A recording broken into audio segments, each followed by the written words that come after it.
안녕하세요. 준호입니다. 오늘 하루도 잘 보내셨나요? 여러분 혹시 이런 생각 해본 적 있으신가요? 나는 왜 이렇게 부족할까? 왜 나는 작은 일에도 쉽게 흔들릴까? 혹은 언제쯤 내 삶을 온전히 사랑할 수 있을까? 멘탈이 약하거나 자존감이 낮다면 이런 고민을 많이 해보셨을 겁니다. 저도 자존감이 낮은 편이라 이런 고민 참 많이 하는데요. 오늘 소개할 책은 이런 고민을 해본 적 있는 분들에게 꼭 필요한 책입니다. 바로 김원우 작가의 해방자라는 책인데요. 이 책에서는 다양한 주제를 다루는데 한 챕터씩 읽으며 점진적으로 자신을 개선할 수 있는 쉬운 접근 구조로 구성되어 있습니다. 그리고 실용적인 조언으로 삶을 더 나아지게 하는 진짜 변화는 어디서부터 시작해야 하는지, 우리가 스스로를 어떻게 해방시킬 수 있는지를 알려줍니다. 이 책의 주요 내용은 4가지로 정리해 볼 수 있습니다. 해방자는 자존감을 단순히 높여야 할 것이 아니라 이해해야 할 것이라고 말합니다. 자존감은 자기 존중과 효능감으로 이루어집니다. 자기 존중이란 있는 그대로의 나를 인정하는 것, 효능감이란 나는 삶을 변화시킬 수 있는 힘이 있다는 믿음입니다. 이 2가지가 균형을 이룰 때 우리는 삶의 중심을 잡고 흔들리지 않을 수 있습니다. 살다 보면 누구나 시련을 겪습니다. 하지만 어떤 사람은 시련 속에서 주저앉고 어떤 사람은 시련을 기회로 삼아 더 강해집니다. 그 차이를 만드는 것이 바로 회복 탄력성입니다. 이 책은 회복 탄력성을 기르는 방법을 구체적으로 알려줍니다. 혹시 완벽하지 않으면 아무것도 할 수 없는 사람인가요? 내가 기준에 미치지 못하면 스스로를 깎아내리고 있지 않나요? 완벽주의는 우리를 스스로의 감옥에 가두는 족쇄입니다. 김원우 작가는 완벽해지려 애쓰는 대신 자신을 있는 그대로 사랑하는 것이 진정한 자유로 가는 길이라고 말합니다.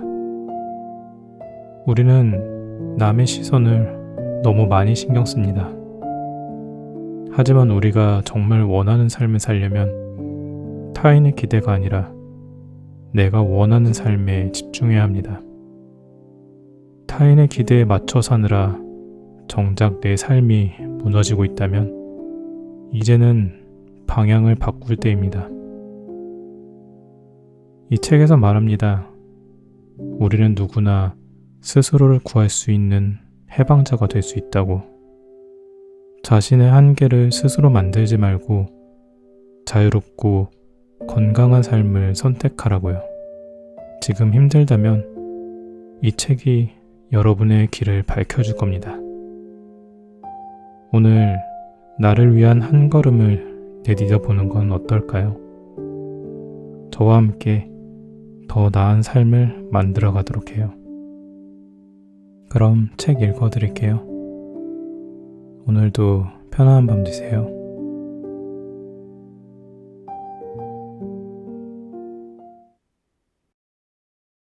자존감. 할 수 있다는 자기 확신은 자존감에서 나온다. 미국의 심리학자이자 작가인 너세니얼 브랜드는 자존감을 삶과 삶의 요구에 적절히 대응할 때 얻을 수 있는 경험이라고 설명한다. 자존감은 있다가 없어지는 것이 아니다. 인식하든 안 하든 누구나 내면에 존재하는 것이 자존감이다. 우리의 삶은 다양한 영역들로 구성되어 있다. 나, 가족, 친구, 직장 등 내적 외적으로 문제가 생긴다. 이런 문제들을 고통스럽더라도 해결하고 대처하는 경험이 자존감이 된다.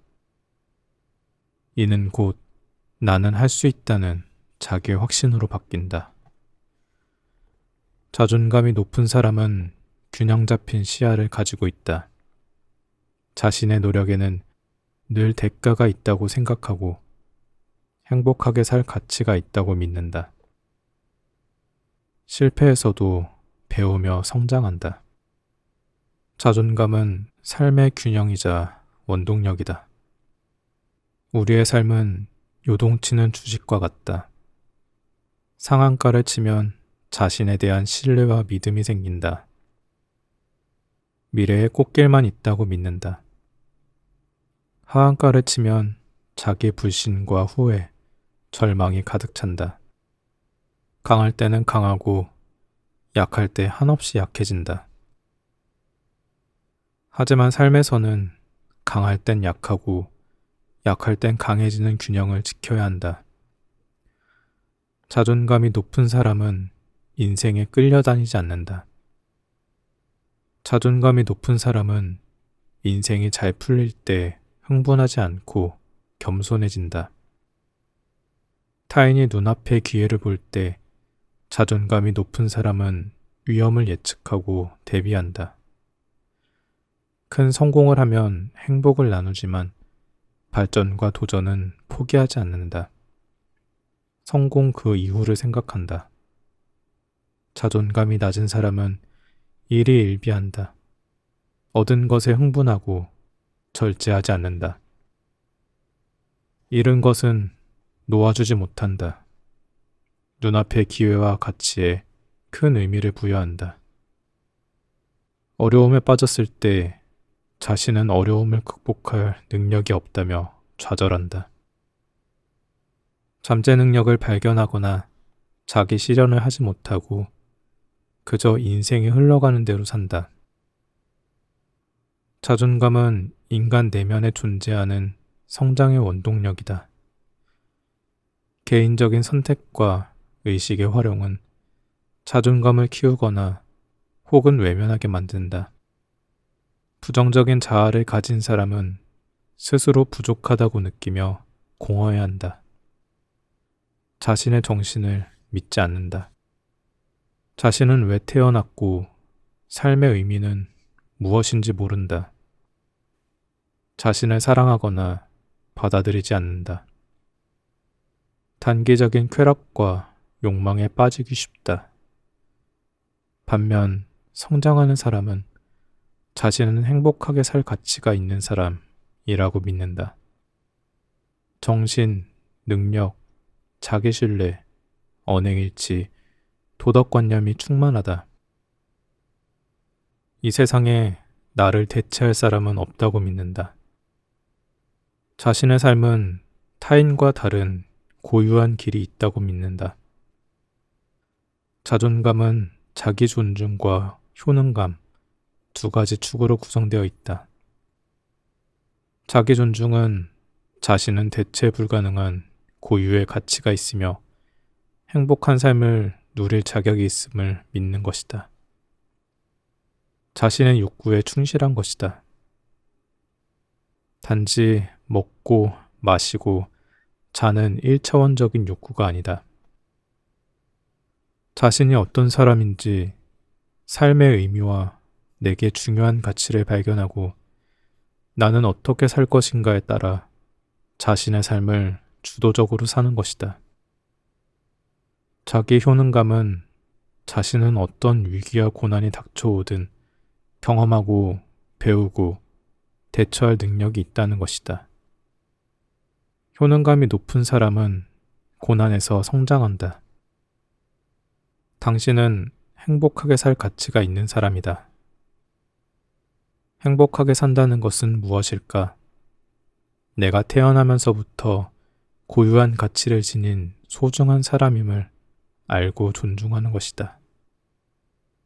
어떤 고난과 역경에도 밝은 마음, 생각, 태도로 고통 뒤에는 반드시 행복이 온다는 것을 아는 것이다. 자기 존중은 오직 한 번뿐인 삶에 행복이라는 꽃을 피우고 절대 포기하지 않는 것이다. 우리는 거대한 힘 앞에서 무력한 존재가 되기도 한다. 타인에게 해악을 끼칠 것을 알면서 행동하는 소시오패스. 자신의 쾌락과 이익만을 위해서 정신을 활용하지 않고 본능에 따라 동물처럼 사는 나르시시스트들. 이들 앞에서는 변화를 기대하고 헌신하는 노력이 물거품이 된다. 이들의 약한 모습을 볼 때면 마음이 약해지고 변화를 기대하게 된다. 그러나 그들의 눈물과 후회에는 진정성이 없다.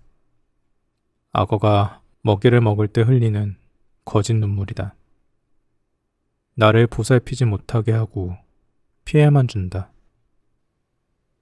착취하는 사람들이 옆에 있을 때 행복은 저 멀리 사라진다. 나를 위해 단호하게 끊어내야 한다. 무엇보다도 자신의 욕구를 존중하라. 나에게 이익이 되는 것을 하라. 사회에서 어떠한 도덕적인 타락이 행해져도 내면의 도덕성을 존중하고 행동하라. 나의 외면과 내면을 수용하고 사랑하라. 내가 진정으로 좋아하고 가치를 느끼는 일을 하라. 타인에게 도움을 주고 생산성 있는 삶을 살라. 사랑을 주고 사랑을 받아라.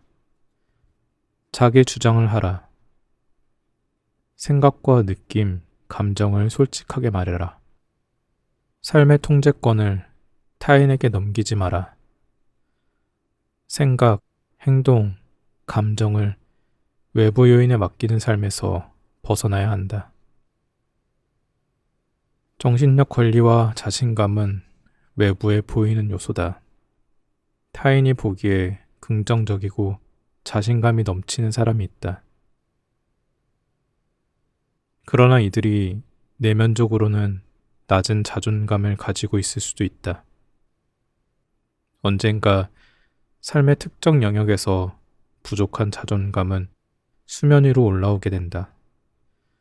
이별, 해고, 실패, 부정적인 생각, 삶의 의미, 변화, 건강한 자존감을 키우지 않는 사람은 어려움 앞에 쉽게 무너진다. 겉이 아니라 속을 채워야 한다. 자신에게 물어봐야 한다. 나는 사랑받고 행복해질 수 있다는 확신이 있는가? 나는 발전하고 성공할 수 있다는 확신이 있는가? 당신은 어떤 고난과 실패에도 성장할 수 있는 사람이다. 자기 효능감의 핵심은 파악, 이해, 그리고 배움, 성장이다. 삶의 도전과 시련을 직면하고 그것들이 나에게 주는 의미가 무엇인지 파악하는 것이다. 효능감이 높은 사람은 도망치거나 회피하지 않는다.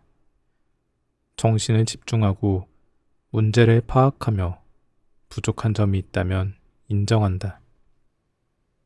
그렇게 시련과 도전의 의미를 파악하고 나를 성장시키기 위한 것이라고 이해한다. 실패하기 전에 과거를 복귀하며 어느 부분이 부족했는지 집중한다. 잘 아는 것과 모르는 것을 구분하는 것을 메타인지라고 한다. 자기 효능감이 높은 사람들은 인간관계, 사업, 삶의 안정 등 삶의 다양한 부분에서 자신의 부족한 점을 마주보고 장점, 단점, 잘하는 것, 못하는 것을 능동적으로 잘 뽑아낸다. 이들은 높은 메타인지로 고난과 시련을 통해 나는 어떤 것을 배울지 파악하고 실행한다. 포기하지 않고 자신의 목표와 배움에 집중한다. 단지 시련을 극복하는 것이 아니라 더 높은 차원의 성공을 위해 계속 도전한다. 뒤돌아보면 시련은 목표를 언제 달성했는지 모를 정도로 성장과 성공의 밑거름이 되어 있다. 일상적인 사소한 문제에도 정신을 집중한다면 분명 배우고 고칠 점들이 보인다. 가령 미뤄뒀던 청소를 한다거나 다툼이 있던 친구에게 먼저 미안하다고 말하거나 타인에게 피해를 주는 행동을 하지 않는다거나 가족에게 사랑하고 감사한다는 말을 건넨다거나 하는 것이다. 사랑이 부족하면 사랑을 주자. 그러면 채워진다. 다툼이 해결되지 않았다면 먼저 손을 내밀어 보자. 마음이 편해진다. 그렇게 놓치고 있던 부분을 파악하고 해결하다 보면 자신에 대한 작은 신뢰들이 쌓인다. 일상의 사소한 도전이 모여 큰 고난과 시련에 대처할 능력을 키워준다. 우리의 통제력을 벗어난 문제들도 물론 존재한다. 그러할 때에 우리는 방관자가 되기 마련이다. 그러나 통제 가능한 일은 우리의 정신을 활용하여 충분히 해결할 수 있다. 실수를 인정하고 책임을 지며 양심과 도덕성을 따라 이를 바로잡는 것이다. 문제를 해결해 나아갈 때 우리는 내면과 연결된 느낌을 받는다. 나의 의식이 두 발이 현실 세계를 딛고 서 있다는 느낌을 받는다. 인생의 희생자, 피해자에서 생존자를 넘어 주도자가 된다. 할 수 있다는 자존감과 자신감을 가지게 된다. 자존감을 높이는 8가지 다짐. 타인은 나의 가치를 평가할 수 없다. 나의 가치는 그 자체로 고유하다. 나라는 존재에 대해 부족함을 느끼지 말고 그 자체로 수용하자. 나는 나다. 좋아하고 가치를 느끼는 일을 하며 내 인생을 책임지자. 어떠한 어려움이 있더라도 절망하지 말고 긍정적인 마음을 잃지 말자. 행복은 가장 고통스러운 순간 뒤에 찾아온다. 항상 감사하고 사랑하고 배려하자. 그러면 내가 먼저 바뀌고 주변도 바뀐다. 실패에 좌절하지 말고 교훈을 얻고 도전하며 배우고 성장하자. 할 수 있는 일과 없는 일을 구분하고 행동하자. 선택. 모든 선택의 책임은 나에게 있다. 선택, 선택, 선택. 우리의 삶은 선택의 연속이다. 아침에 뭘 먹을지, 무엇을 입을지, 어디서 살 것인지, 어떤 직업을 선택할 것인지, 우리의 삶은 선택이라는 탑으로 이루어졌다고 해도 과언이 아니다. 모든 선택은 의미가 있지만 때론 선택의 중요성을 간과하곤 한다. 작은 선택으로 행복과 불행이 찾아올 수 있는데 말이다. 선택은 중요한 2가지의 의미를 포함하고 있다. 첫째, 내 선택의 책임은 나에게 있다. 둘째, 선택은 전적으로 독립적인 나의 의사표현이다. 내 인생의 결과가 나의 선택이다. 우리는 잘 되면 내 덕, 안 되면 남 탓을 한다. 나는 잘못된 투자를 했다가 결국 사기임이 밝혀지자 소개해준 사람을 탓하고 비난한 적이 있다. 반대로 그 사람이 준 정보 덕분에 돈을 벌었을 때는 내가 옳은 선택을 했다며 자화자찬했다. 돌이켜보면 어떤 투자를 했든 모두가 내 선택의 결과였다. 나의 선택을 수용하기까지 8년이 걸려 비로소 교훈을 얻을 수 있었다. 선택은 의식적, 무의식적으로 이루어진다. 의식적인 선택을 할 때 우리는 생각이라는 깐깐한 친구를 불러낸다. 득과 실, 효용성 등을 비교해 보기 시작한다.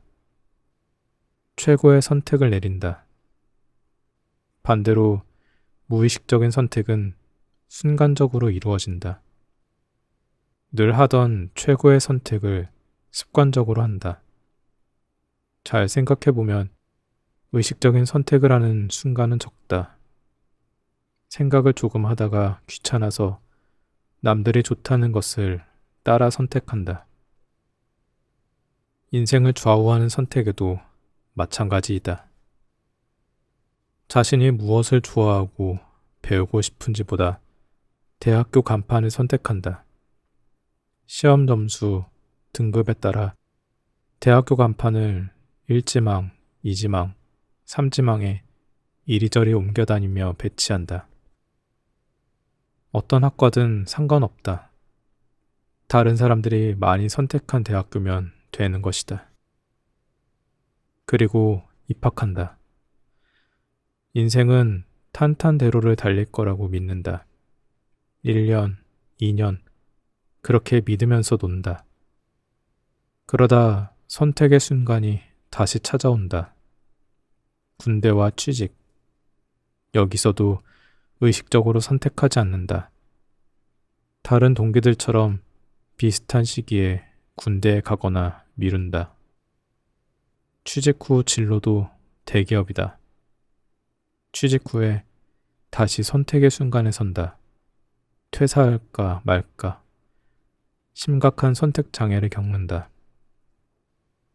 자신의 인생을 책임지는 사람은 선택 장애를 겪지 않는다. 모든 결과의 책임은 나에게 있다는 생각에 더 고민하고 질문한다. 신중하게 자신을 믿는 선택을 한다. 자신을 믿는 사람은 자기 내면의 목소리를 잘 듣는 사람이다. 내 마음을 잘 아는 사람이 신중한 선택을 할 수 있다. 예를 들어 퇴사를 결정할 때도 퇴사하고 나서 자신이 무엇을 해야 할지 잘 모르거나 혹은 이 직장이 아니면 어느 직장을 다니냐며 생각한다. 퇴사하지 않는 것이 최선의 선택이라고 포장한다. 그러나 그 이면에는 자신의 삶을 책임지지 못하는 두려움에 가득 찬 어린아이가 있을 뿐이다. 정신적 자립이 진정한 자유를 준다. 현대인의 대부분이 정신적인 독립을 하지 않는다. 진짜 자신의 삶을 찾으려고 하지 않는다. 중요하지도 않은 일에 파묻혀 그릇된 선택에 선택을 거듭한다. 바로 지금이 안정된 삶이라고 의미 있는 선택이었다고 한다. 그리고 이것만 해내면 나를 위한 선택을 하겠다며 다짐한다. 그러나 그 이후에는 다른 의무에 가득 찬 일이 찾아오기 마련이다. 정신적인 독립이 된 상태에서 내린 선택은 후회가 남지 않는다. 적극적으로 자신의 삶을 개척하려고 한다. 모든 선택에 대한 책임을 질 수 있다. 삶을 책임지라는 의미는 정신적으로 독립하라는 의미이다. 직장, 인간관계, 직업, 대학교, 경제적 자립, 삶의 모든 영역에서 우리는 은연중 타인에게 의존하고 있다. 타인에게 선택을 의존하는 습관을 버려야 한다. 그러기 위해선 정신적으로 독립을 선언해야 한다. 정신적인 독립이란 타인의 의사대로 사는 것이 아닌 내가 원하는 것을 자유롭게 선택하여 사는 삶을 의미한다. 진정한 의미의 선택에 대한 책임이다. 정신적으로 매여 있는 사람은 다음과 같은 문제를 겪는다. 자존감 하락. 타인에게 의존하는 사람은 자기 능력을 불신한다. 자기 효능감이 저하되어 자신을 신뢰하지 못하게 된다. 결국 자아를 찾으려는 노력을 포기하게 되고 타인의 의견에 휘둘리게 된다. 죄책감. 정신적으로 독립하지 않으면 오직 타인의 기대에 부응하기 위한 의무만을 선택한다. 기대에 부응하지 못하면 죄책감이 들고 화가 난다. 결국 타인과의 관계에서 갈등이 생긴다. 결정장애. 자신의 삶을 늘 타인에게 의존해서 살아온 사람은 결정장애를 겪는다. 삶의 중대한 결정에서도 자기 내면의 목소리를 따르지 않고 타인에게 휘둘린다. 타인의 선택을 따라 일이 잘못되었을 경우 자신의 책임이 아니라며 남 탓을 한다. 스트레스. 삶이 자신의 통제하에 있다는 느낌이 들지 않는다. 공허하고 무력감을 느낀다. 또 자신이 더 좋은 삶을 살 수 있다는 것을 믿지 않는다. 새로운 경험을 두려워하고 회피한다. 정신적 독립은 스스로 생각하는 힘을 키우겠다는 선택을 의미한다. 내가 선택한 결과를 통해 나의 삶을 개척할 때 자신을 더 긍정적으로 평가할 수 있다. 나의 선택은 오로지 나의 책임이다. 선택에는 결과가 존재한다. 그 결과를 만들어낸 장본인이 나라는 것을 받아들여야 한다. 결과가 만족스럽거나 그렇지 못해도 모든 원인은 나에게 있다. 이를 받아들일 때 정답을 찾을 수 있다. 좋은 선택을 하는 방법. 오답. 우리가 세상에서 가장 무서워하는 단어다. 우리는 직장, 돈, 인간관계, 명예를 잃을까봐 전전긍긍한다. 선택의 순간 완벽한 정답을 찾으려고 분투하는 이유다. 그러다 아무것도 선택하지 못하고 오히려 좋은 기회를 놓치기도 한다. 완벽한 선택이라는 울타리 안에서 변화를 더 두려워하게 된다. 불안해지고 우울해진다. 과감하게 선택하지 못한 자신을 자책하게 된다. 주변인들에게 열등감을 느끼고 비교한다. 완벽한 선택을 하기는 어렵지만 좋은 선택을 하는 방법은 있다. 첫째, 선택에 앞서 내가 원하는 세계를 그려본다. 선택으로 변할 자기 모습과 환경을 미리 그려보는 것이다. 이를 통해 어떤 선택이 나에게 더 의미 있는지 알 수 있다. 선택장애가 줄어든다. 먼저 지금의 나를 직면한다.